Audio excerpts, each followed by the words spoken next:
d'abord, la chair ensuite.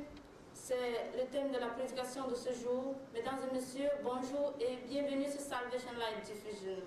Le texte du jour est celui de Marc 8, du verset 31 au verset 37. À présent, écoutons le pasteur Augustin pour le condensé du jour. Bonjour, pasteur. Bonjour, sœur Fadil, et bonjour à tous ceux qui nous suivent en ligne. Nous avons eu en cette matinée, comme thème que vous avez entendu, l'âme d'Abraham.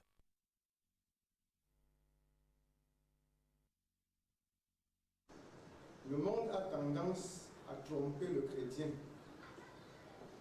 par ses multiples désirs et passions.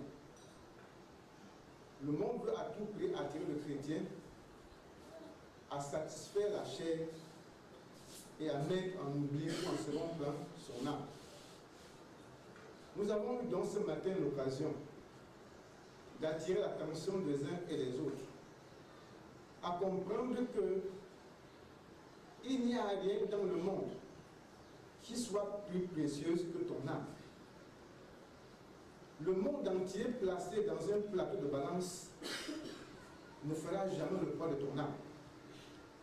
Raison pour laquelle Jésus a invité ceux qui voudraient avoir part avec lui à renoncer chacun à soi, à porter et se charger chaque jour de sa croix afin de le suivre. Et plusieurs ont trouvé que cette parole est dure.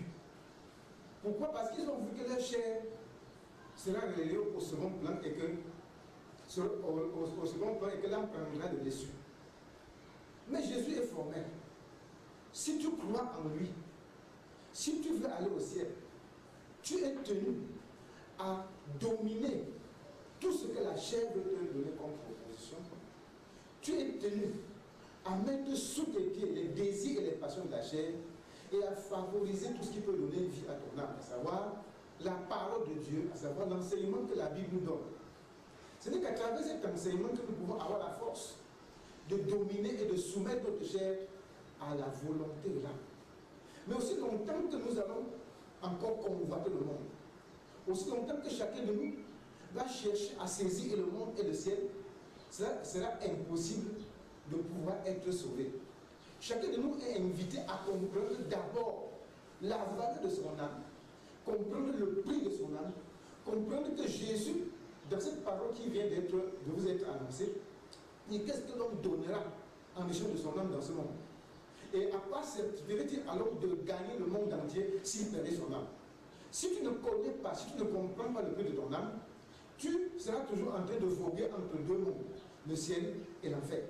Mais si tu comprends que ton âme a cette valeur que Jésus te fait connaître, tu seras automatiquement tenu à vivre pour plaire à Dieu, parce que c'est le prix du salut de ton âme.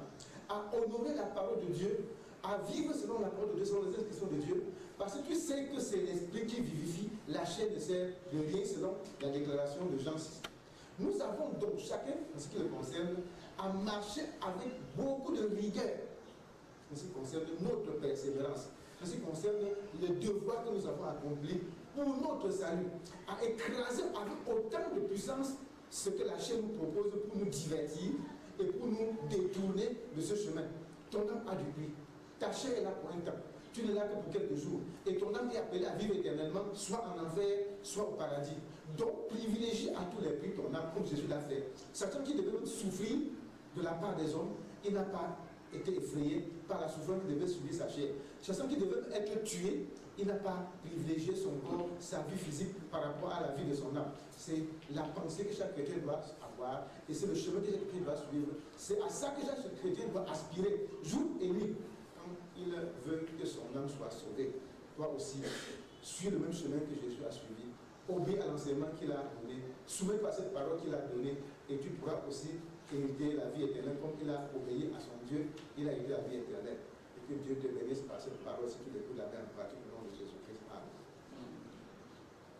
Merci, pasteur. Le temps pour nous de dire bonjour à Israël Conchoute depuis le Brésil, qui, à cause du décalage horaire, est obligé d'être debout à 5 heures pour suivre le Salvation Live. Bonjour à Colin Zé à Baminda. Bonjour à Sabine Dana du côté de l'Afrique du Sud. Bonjour à tous et bon dimanche. Retrouvons-nous dimanche prochain si Dieu le veut, mais tout juste derrière, écoutez, retrouvons-nous sur le plateau de Selon les Saintes Écritures avec la sœur Arnaud et son invité. Bon dimanche à tous.